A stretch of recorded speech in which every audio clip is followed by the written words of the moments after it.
What's going on, guys? It's Stefan with Goodluckstef Productions, and I have my friend David. Hello, hello. How you doing? All right. And Espaillat Enterprises. Espaillat Enterprises. Yep. Correct. So you have a great story, one from trial to triumph. You kind of give the definition of, you fail once, you do it again. You fail twice, you do it again. You know what I mean? And you keep that longevity. Starting out, tell me a little bit about yourself and your background and, how you kind of got started. Cool. Came from a pretty average background, middle-class family. Was kind of a hard-headed kid. Made some poor decision-making when I was young. At 14, I moved out of my parents' house and started doing things that a 14-year-old would do with no supervision. Yeah. And so that lifestyle kind of got me in a little bit of trouble.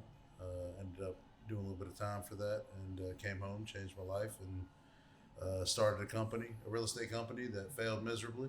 It was one of my best failures out there. Learned a lot from that. One of my mottos is I don't lose anything. I learn.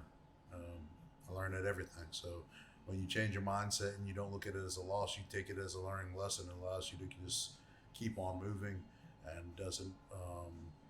You don't focus on the losses. You just take it as a lesson and keep it moving. And we did that for quite some time. About 7 years before we really crushed it and hit a breakthrough and did our first big number, and then it's just been moving in a great direction ever since. I'm like you kind of person. When I was early age of 18, moved out of my house, kind of tried to start my own life early. What would you say some of like the benefits of doing something like that, where you were out there, on the streets, really learning and doing? A lot of people talk about, when people go to college, you learn a lot in college, a lot in college, but when you get in the real world, you know nothing. You know what I mean? How's that really helped you in business and life? Yeah, so it's a blessing and a curse. So for the longest, I looked at it as a curse. I looked at it as a disadvantage. Like, oh, these guys went to college. I never went to college. They have all this on me. But the older I get, the more I realize I really had an advantage over them. I dropped out in 10th grade and I started life at that time. Most of them didn't start real life till another 6 to 8 years after that, depending on how much time they spent in college. And for the most part, none of them are doing what they went to college to do. So, as soon as I moved out at 14 and started distributing marijuana, I always told my parents I was ahead of my time. Now weed's legal, and like I tell them, hey, I was just a little ahead of my time. They just figured it out. But yeah, I started distributing weed at a young age, and I was very good at it. I had very good business acumen and sense, and I rose quickly. Part of the reason why I got in trouble. But those skills and those same type of acumens and skill sets that took to be a leader in the streets, they transitioned well when I decided to change my life and become a business owner and an entrepreneurial type of individual. More, it was at first, it really wasn't entrepreneurialism. More, it was just like, what can I do to get out of the streets?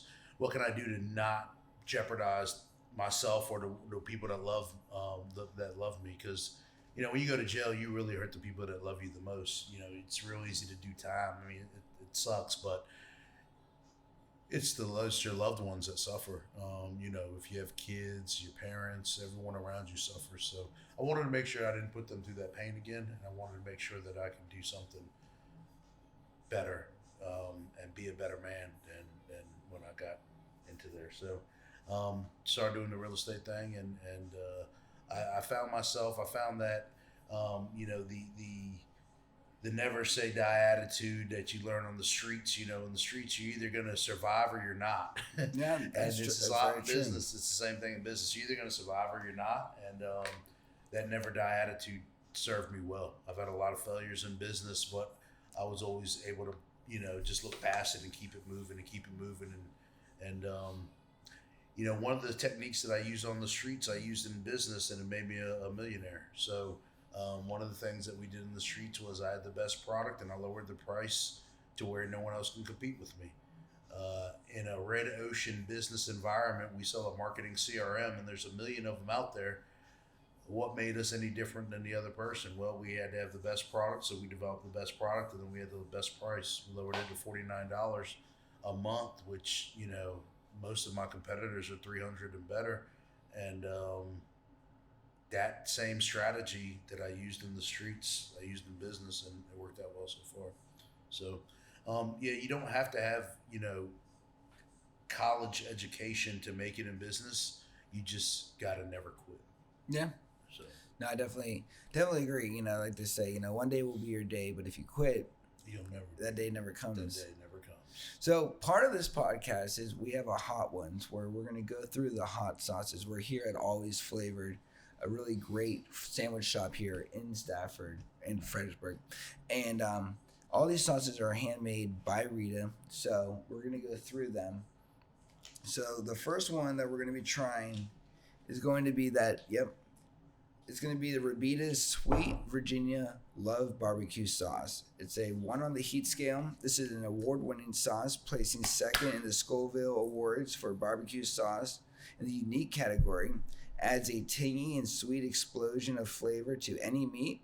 Can be glazed, marinated, or condiment for burgers and hot dogs. The perfect balance between sweet and savory brings Taste of Virginia to your kitchen. Cool. I open it up. Grab a little dab there. So you got the nuggets, and then we got the actual chicken. Yeah, I'm gonna go nugget by nugget at first, and then the one that I like I'll use on the big chicken.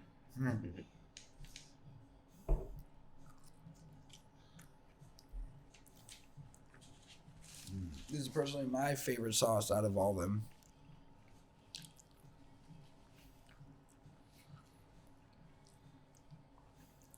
And like I said, with Rita, even with the hot sauces, it's about flavor. It's not about burning your mouth. It's not about destroying your taste buds. It's about the true flavor and then being able to bring that heat with that flavor. So, yeah. So there's definitely no heat on this one. Fantastic, though. Very sweet, very savory, full of flavor, like you mentioned. Oh, yeah. Definitely like it. No, it is definitely good. And if you haven't tried it, you need to try it. So, can you share some of the key struggles you faced when starting your own business? Yeah, there was a lot. Number one is mindset. So mindset and imposter syndrome. Coming from the streets, I would tell myself all the times I would have, a weak mindset and would always slip in. Like, you're not a businessman, you're a street guy. Why is anyone going to buy something from you? Why is anyone going to listen to you? Why would guys that invested hundreds of thousands of dollars to learn from college professors follow and listen to you? And that held me back for quite some time because I didn't feel like I was qualified to lead these individuals or to tell individuals anything. But once I changed that, once that mindset shifted, once I no longer felt like an imposter, and things really changed. But that didn't happen for me until I made my first $1 million. So it took a while. I was having $45,000, $55,000, $65,000 months and still feeling like an imposter. If it doesn't change up here, it's never going to change out here.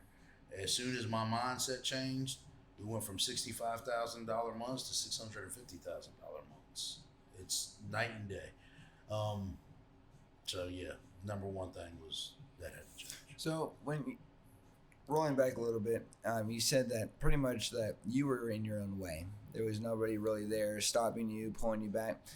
Can you pinpoint the loss of confidence that you were experiencing and like where that was? Like that was thinking, I am not good enough. Just a difference between street life and business life. These individuals, they did the right thing, right?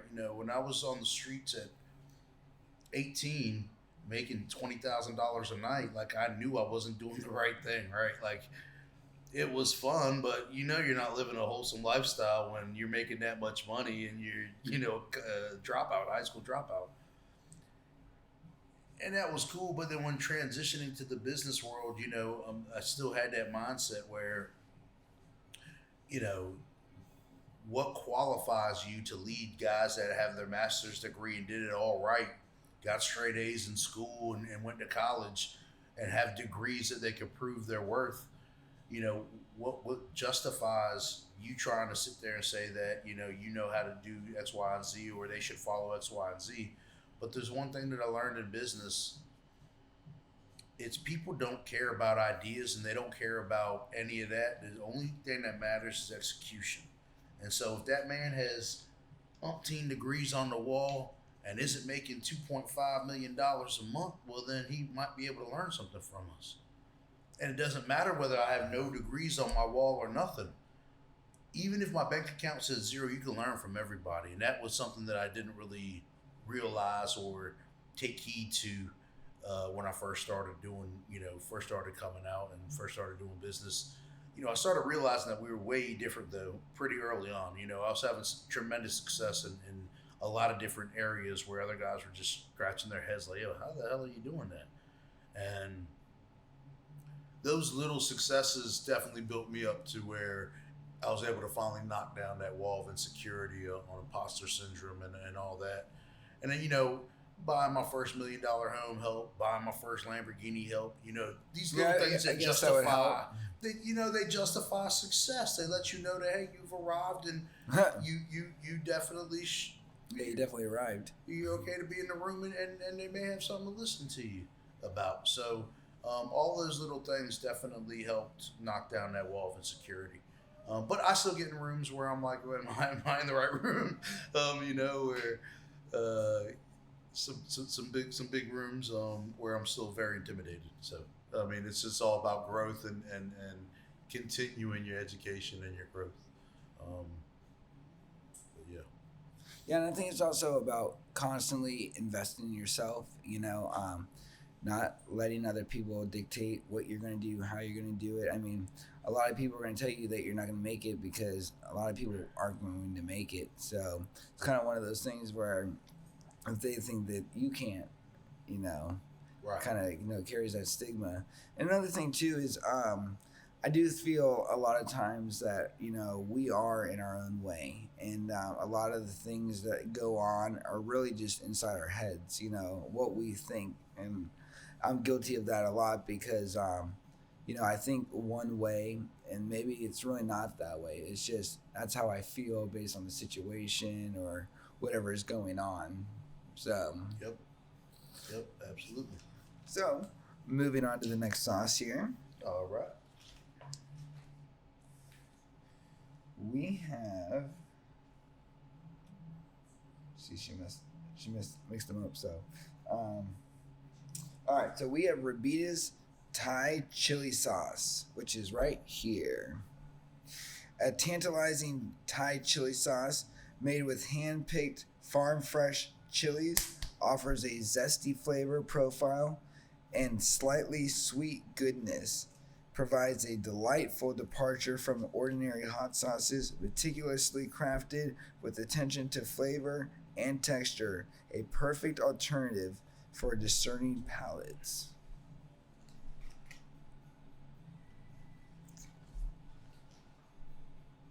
Have you had this one? Have you had all these before? Yeah, we actually have all of them at the house. My wife Lacey loves these.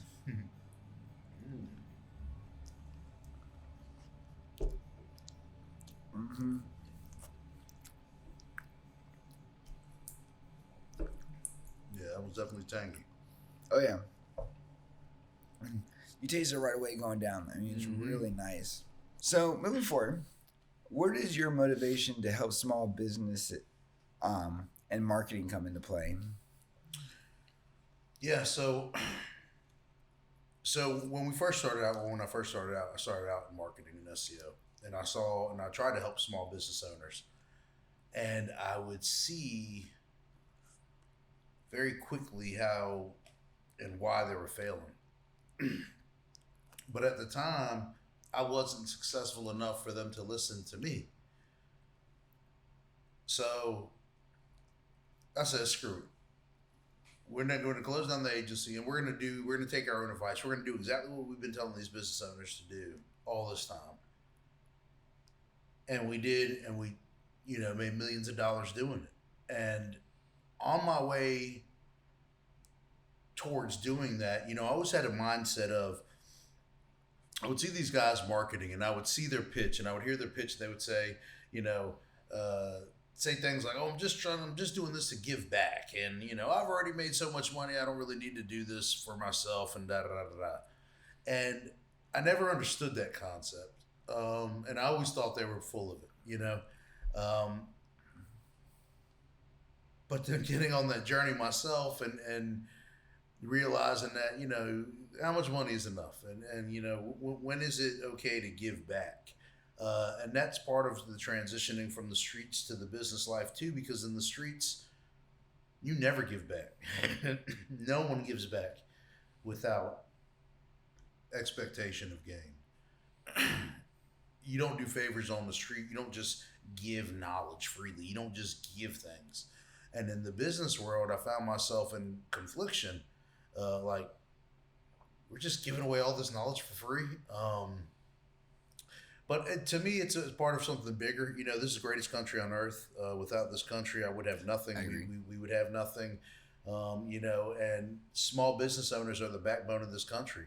We are the life of the GDP. I mean, we make everything run. Small business owners are the lifeblood of the economy, and I just want to do something, and I feel like that's the way I can give back. I can help them without needing anything in return, out of just pure, genuine wanting to help them, wanting to see them succeed. I'm very good at walking into a business, seeing what the problems are, identifying how quickly or how best to fix it.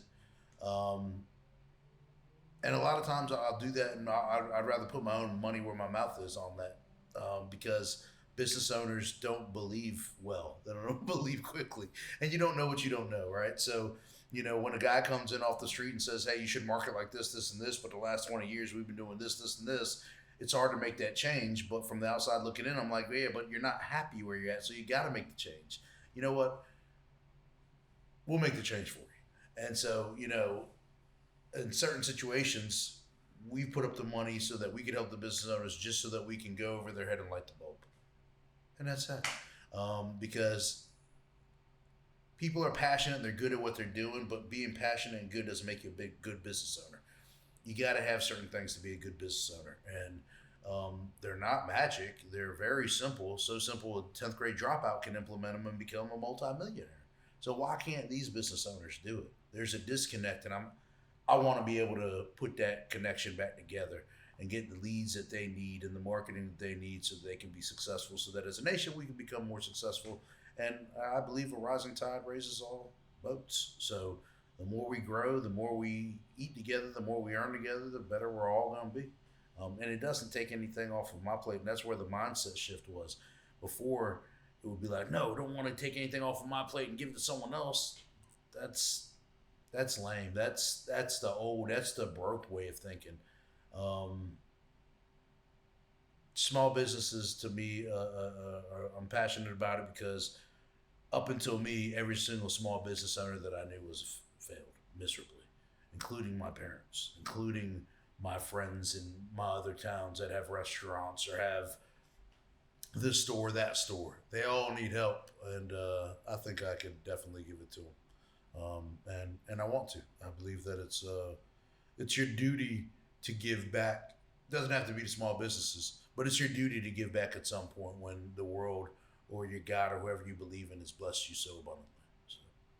Oh, I definitely agree, and I definitely think that everybody, kind of, especially people that I know that are very successful, it's almost like a want to give back, because you are so blessed, you are so thankful, and when you get to that point, you have the ability. A lot of people, including myself, small businesses, they lack a lot of like different resources, different things that they truly need, and a lot of people are in it by themselves. So yes. Depending on where they come from, their background, what they've done, their finances and stuff like that, you have a very wide spectrum of people just trying to make it. And I think it's easy for people to give up and want to just throw in the towel, because it's hard, and especially when things aren't moving and things aren't happening, Another thing too, you mentioned is like, you get this thing where, and I've dealt with it too, because we do marketing, but more video production. But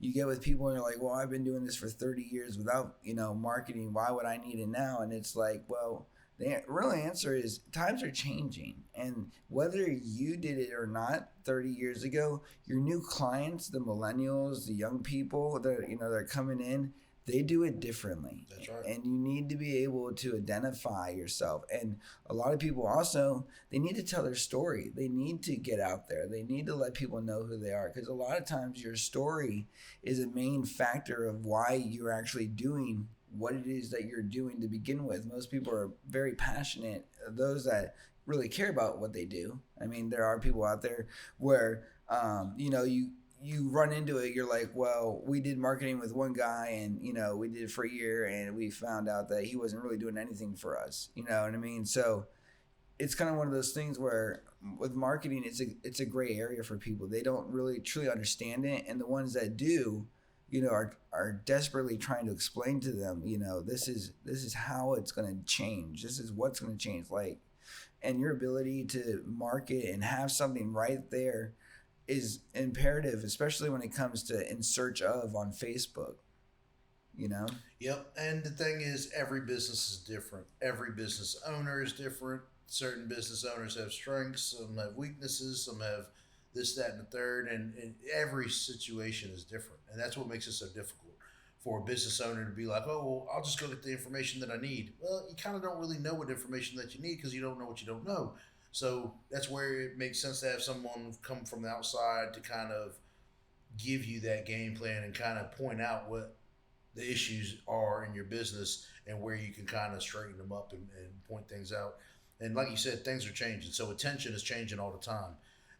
Your clients are changing their attention channels, and you need to be able to market to them where they're at and where they want to be. Whether it's television, Facebook, Instagram, TikTok, whatever it is, you need to identify where your market's at, and then you need to go grab that attention. And that's very difficult for a guy who is doing 8 to 10 hours in their business with that thing, no matter what that thing is, whether it's a chiropractor or a fencing company. You're in your business doing that thing. And that's why marketing agencies and companies are so important. But most of the times, the good ones are very hard to find. So it is a difficult, and it's a problem for business owners because they'll try 2 or 3 and they'll all suck. Yeah. And they'll all steal their money. Mm-hmm. And they won't get a thing for it. And then they'll blame the industry. You become the bad guy immediately. That's right. And my video didn't get me, any views. And then I go, okay, well, can you tell me what you've done with the video in the last month? Oh, I'm not very good with social media, so it hasn't been posted. Oh, okay. Well, that's probably why your marketing is not working, is you're not using it. It's leverage, and that's why I tell people, just because it was shot 4 years ago doesn't mean it's not new to somebody. How many videos do you go on YouTube and you're like, this is an awesome video? Well, it was made 10 years ago, and you just saw it today. Yeah. You know what I mean? And that's the power of marketing. It doesn't matter. Video, marketing, photos, all that advertisement is timeless, Absolutely. 100%.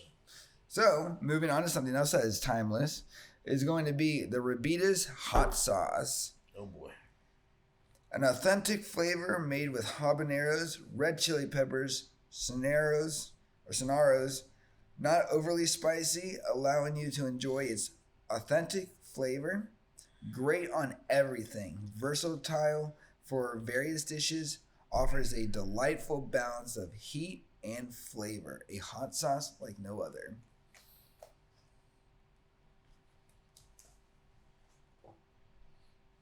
Oh, yeah.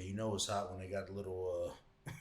slow it down. Yeah, a little restrictor. Little restrictor there. A little governor on the hot sauce. You're like, yeah. Don't get excited, champ.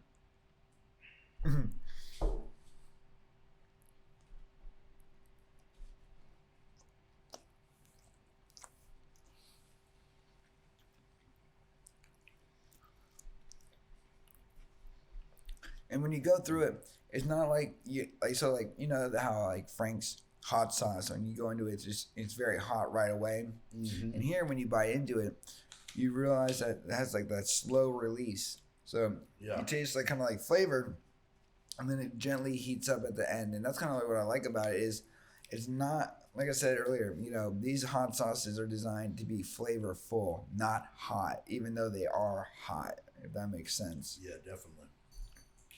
You can see here it's got 3 flames on this one. Yep. Same with this one. So it should be about the same heat. However, there were very different flavors. This one was sweet, and then you could tell the hot sauce kicked in quite a bit afterwards, and that one was a lot more flavorful. With the hot sauce kicked in a little bit quicker. Yeah. Yeah. Very good. No, it is very good. That's why I love having my podcast here. And so what are some common obstacles that small business? Let me redo this. What are some common obstacles that small business owners face when it comes to lead generation, and how can they help overcome that?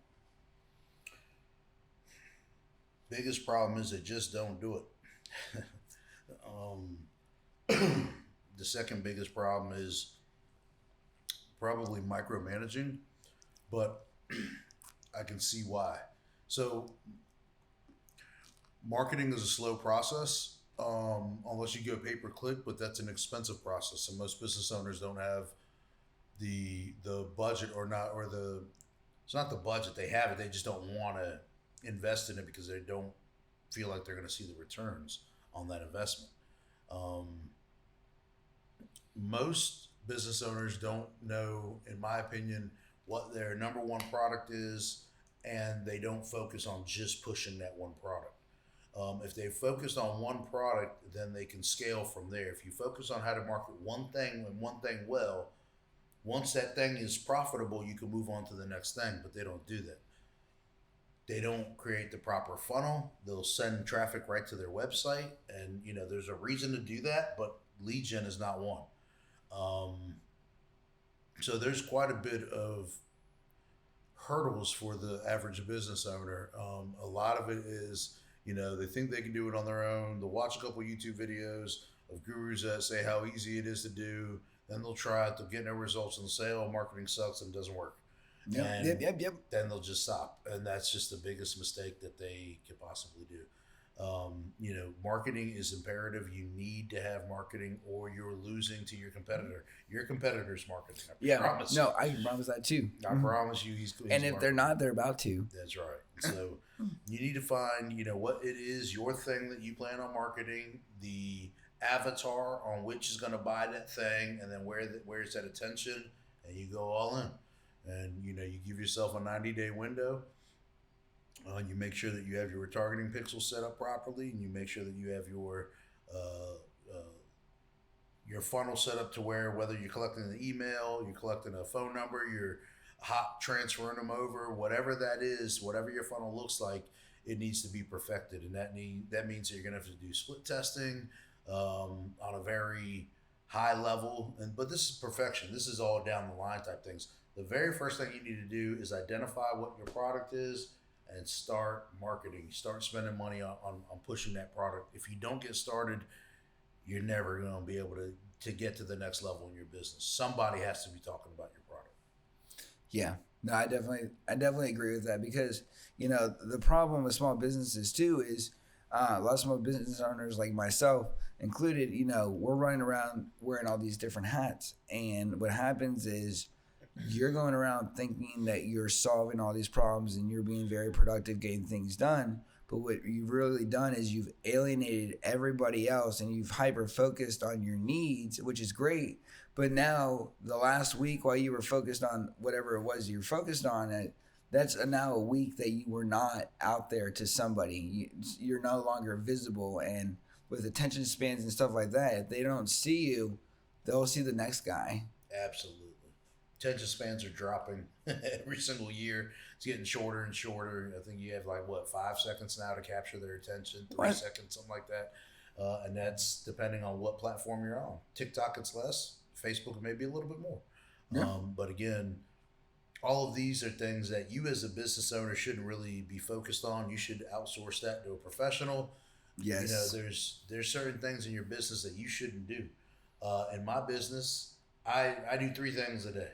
I've outsourced everything, and there's a team member that handles every aspect of my business to where I shouldn't and I don't do much in the way of the operations. I can go to Hawaii for 3 months and nothing's going to change. No one talks to me on a day-to-day basis about my business because it just runs.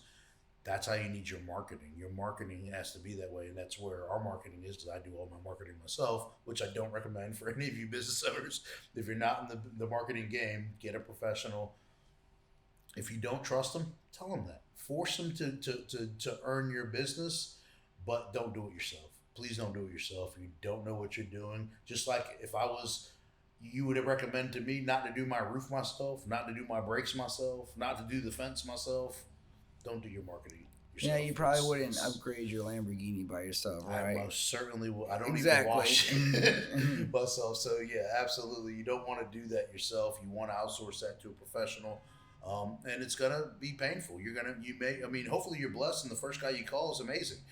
But most likely you're gonna have to go through a few. And that's fine. It's not a perfect fit. Just like you test drive different vehicles, you test drive different marketing agencies. 8 out of 10 of them are gonna suck, I promise you. You got to find the one or two that are good, and then your business will take it to the next level. And your competitors may call you and be like, "Yo, what the heck's changed? What's going on? We were even. Yeah, we used to be even. Now I see you bought more trucks. You're doing more this. Yeah. You're doing what more happens, that. and you see it all the time. That's right. My competitors come to me all the time, disguised as a friend, and asking me questions about our marketing and what we're doing different. Yeah, it's going to happen, but it can't happen unless you're doing it right, and you're not going to do it right by watching a couple YouTube videos and tinkering around with $20,000 here or there. It's not going to happen. You got to make a commitment. You got to get a professional, and you got to go all in. Yeah, it's an investment. That's right. It's an investment, 100%. If you want it done right, you invest. If you don't want to, put it together with duct tape and super glue, then you can do it yourself. You either have a business or a hobby. Right? Yeah. If it's a hobby, then do it yourself. But if it's a business, get a professional to do it. It's either you're either in it to win it or you're not. So. Yeah. Moving on, we got another hot sauce coming up, which is, pull it out for me. This one? Yep. Sweet. And this is, what do we got here? The mild hot sauce. Oh, the mild hot sauce is an award-winning, claiming second place in the Scoville Awards for the prepared sauce category. Delivers a delightful kick without the overpowering the dish's essence. Crafted with a blend of jalapenos, habaneros, and long chilies, versatile sauce perfect for Mexican and Mediterranean cuisines. Should be cruises. All natural ingredients, gluten-free, and free from preservatives. Oh, that's so much flavor. Yeah, I like that one. That's what I'm saying, dude. Always flavored.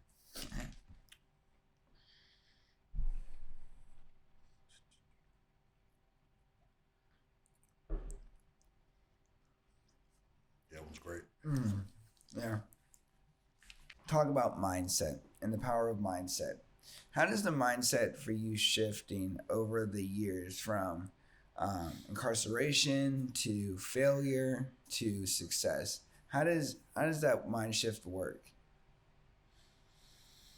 Yeah, so I play a game with myself depending on which level that I'm at, where I'm at in my life. When I was in prison, the mindset was just way different. It wasn't 100%. I'm going to come home, be a legit guy and change my life and this and that. I definitely had that in my mind, and I was pushing towards that, but I didn't have enough positive content or enough understanding while I was in there to really change my mind or have a different mindset. I just knew I wanted something more, and I didn't ever want to go to prison again. When I came home, though, and I had access to information, and then I started listening to certain people: Tony Robbins, Eric Thomas, Wes Brown, just all these motivational guys. That it just something inside of me gravitated towards it. I just all that made sense. And I had a reason why. My daughter was just born when I went in, and I missed her first steps, her first words, and all that, and you know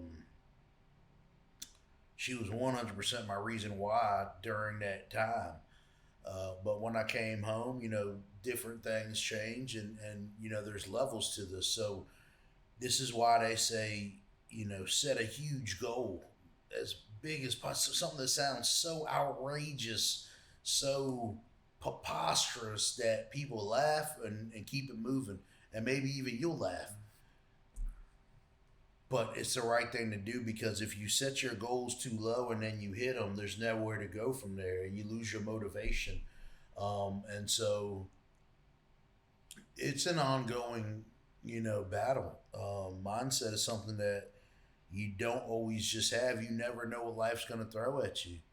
Our first year, our very first year that we cracked the $1 million mark, I'd hit a goal. I hit $85,000 in 1 month. The next month, my wife got diagnosed with cancer. Mm. How the hell you prepare for that? You think money prepares you for that? That's a whole different mindset. That's a whole different ball game there. That's a whole different animal that you can't justify on a P&L. And, it was all those little losses along the way that got my mindset right to handle something like that. In business, you take financial losses all the time. Well, a couple months ago, we lost $517,000.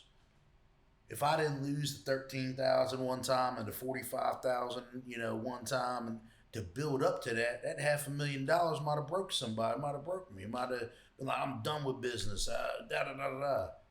And I had a beer for maybe 3 days. I drank for 3 days over that $500,000 loss and kept it moving. It was like nothing. Some guys' mindset, may not even have to drink, but I'm not really a drinker, so when things happen, I'll just grab a beer or two and buy 6 of them out and trash. So that's what I did for 3 days. I didn't jump in my business. I just, took it in, but it's a building process. That $500,000 loss may set my mind up. Who knows? I may be losing $1 million down the road, and I had to take that loss to build up my mindset to be able to handle the next one. Who knows? The cancer that my wife was able to overcome, and we handled that. Maybe that was a mindset a builder for something more powerful down the road. I know this. These hurdles and these things in life that get put in front of us that are meant to block us, you get to choose whether they block you or whether they build you. And no matter what, if you don't quit, they're building you. Or you can be a quitter and they blocked you. And guess what? Whatever that thing is, got the best of you. And, your mindset is the only thing that you have that you're going to be able to turn to when the shit hits the fan. And, how you deal with that will enable you to have stronger successes moving forward or stronger failures moving forward. And to me, it's just an ongoing thing, and it gets built up with education and lessons. You got this drive. You got to keep going for your goals so that you can fail, so that you can build up your mindset. That's it's the number one thing that differentiates the winners from the losers, in my opinion. It's the mindset. Yeah, no, I definitely agree, and that's what keeps people in the game, and that's what keeps people out of the game. Is that mindset, and if you don't have it, it doesn't matter how talented you are or how good you are at something. Bad decisions, bad habits will drain all that talent and all that away from you. Yeah. So it really doesn't matter, if you can't stay right, then. I promise you at home, you are smarter than me. I promise you that you are, but your mindset may not be at the level that you need it to be to get to the next level. It has nothing to do with how smart you are. It's how willing are you to do what it takes to get to that next level. And if you're going to sit there and be the one that says nothing's going to stop me and nothing is stopping me but me, you're going to be able to get past that. If you want to sit here and blame everything else, the world's full of reasons to blame your failures on. Believe me, there's a long list, and most losers have a lot of reasons why they're losers. Winners don't allow anything to get put on that list. Winners say, that's not the loser's list, that's the learning list, and I'm going to keep moving forward. And, yeah. Speaking of winner, we have another sauce in the house. This is the Peri Peri. Brings the flavor of Portugal to your plate. The spicy kick of heat is mixed with garlic, fresh lemon, and other flavorful ingredients. African bird eye chili adds a significant or signature mouth-watering flavor, perfect for chicken or fish dishes. All right. That one is extremely hot, it looks like. This is the number 4 on the scale, so we are going up.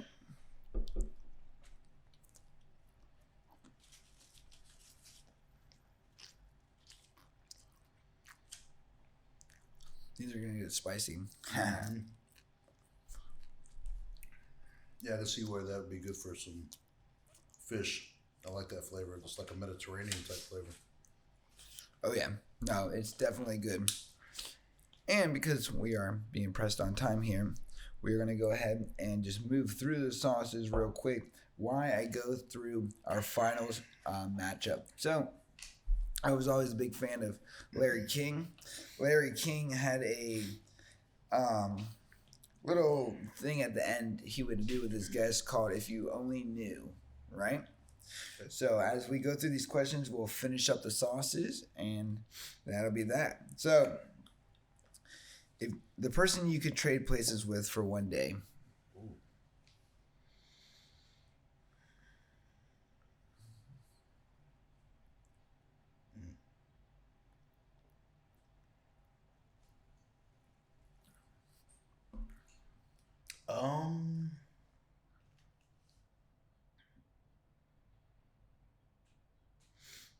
I don't know, man. That's a crazy question. I'm not really big into living vicariously through other people, so I don't really follow too many people. Let's get back to that one. Okay. So moving on to the next sauce. This is going to be the Raft of Rita. Whoa. All right.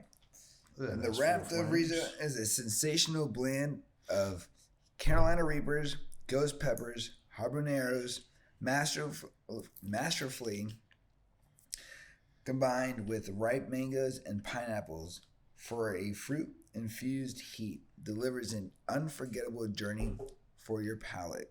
The perfect balance of intense heat and mouth-watering fruitness unleashes limitless possibilities to add a fiery edge to any dish. Yeah. You're like, yeah.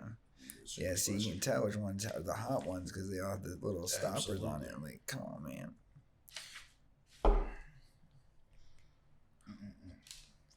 There you go, Felon.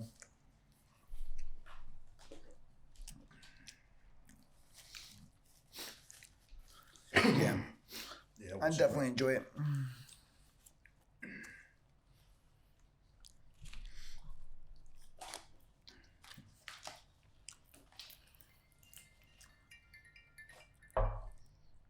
All right. The weirdest job you've ever had.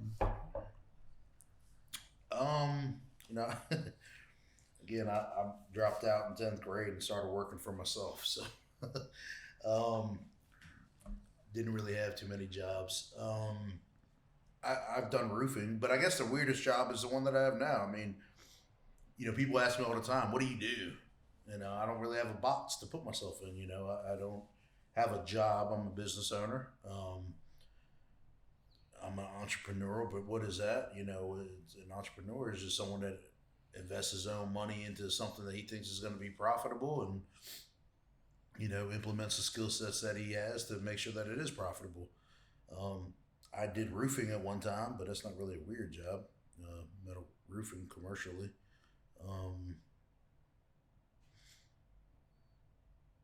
Yeah, I guess the weirdest job is the one that I have now. It's hard to identify what it is that I do, but we have multiple things that we do, and It's a pretty crazy life. There we go. Well, the next thing that we can identify is the tequila sunrise. And the tequila sunrise is another one of my favorites. And it is a collaboration with 96.9 The Rock, using sunrise scorpion peppers, smoked ghost peppers, agave tequila, balanced with dried cherries, orange juice for a perfect blend of heat and flavor. Inspired by music and created with a touch of creativity, intense heat combined with enjoyable fruity flavors. Oh, wow. Yeah, that one's extremely flavorful.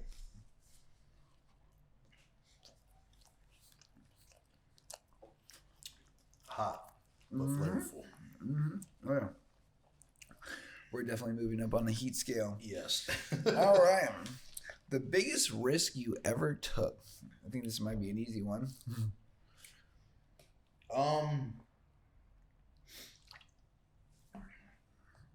You know, the biggest risk that I probably ever took was getting out the streets. You know,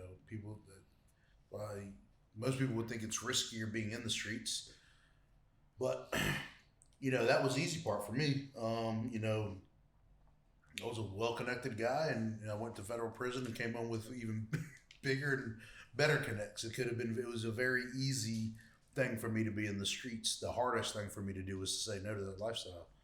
I would have had it made.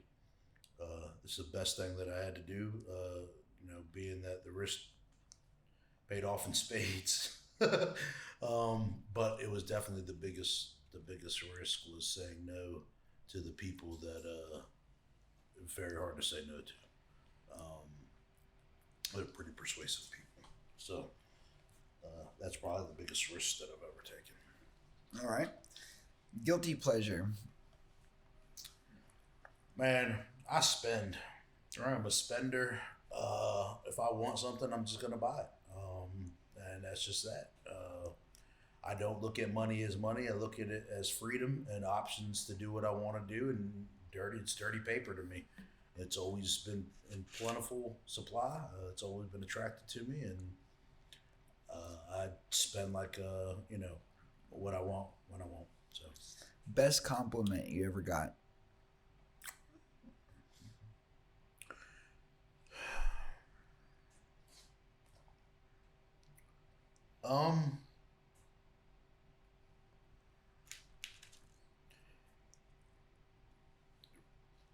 Probably you're a good father.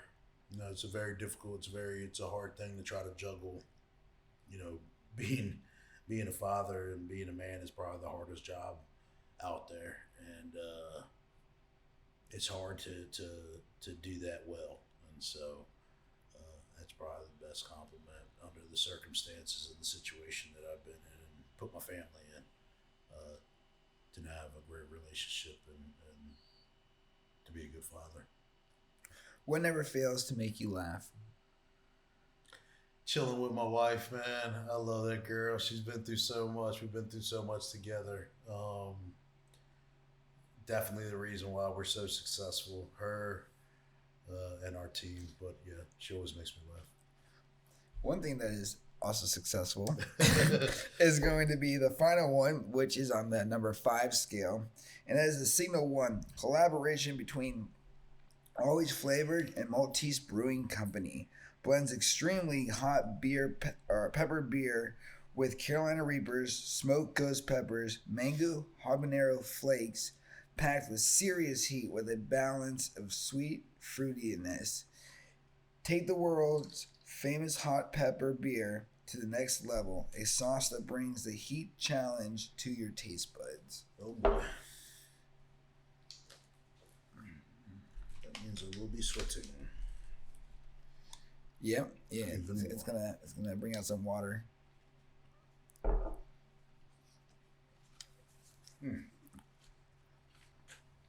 Mm-hmm.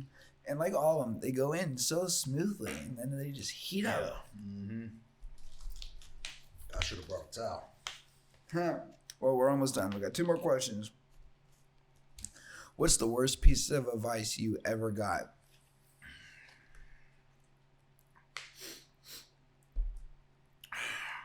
Go to college. It's the worst piece of advice I ever got. There may be some people that are meant for college. There may be some people that your passion indicates that you should be in college. But college isn't for everybody. And, yeah. That and don't get into debt. They're both laughable, in my opinion. Bad advice. Don't get into bad debt, yes. But good debt is great, and college isn't for everybody. Education is extremely important, but that doesn't mean college. Something you wish you were better at? I wish I was a better leader. I wish I was better at communicating and being an outgoing. I'm more of an introvert, and my wife's more of the outgoing. She'll make a friend in the grocery line. You know what I mean? She's a very talkative person, but yeah, I definitely need to work on that. Well, that's great. Well, thank you for being a guest, and thank you for being on the podcast. Thank you for having me here to sweat all over your podcast. I appreciate it's it. cool. It's cool. We like to make our contestants sweat. Bring out the full stories out of them. If you guys like this podcast and want to see more, make sure you visit the Goodluckstef Facebook page, our website, and for anything else, just reach out to us. We'll see you guys next time. Thank you.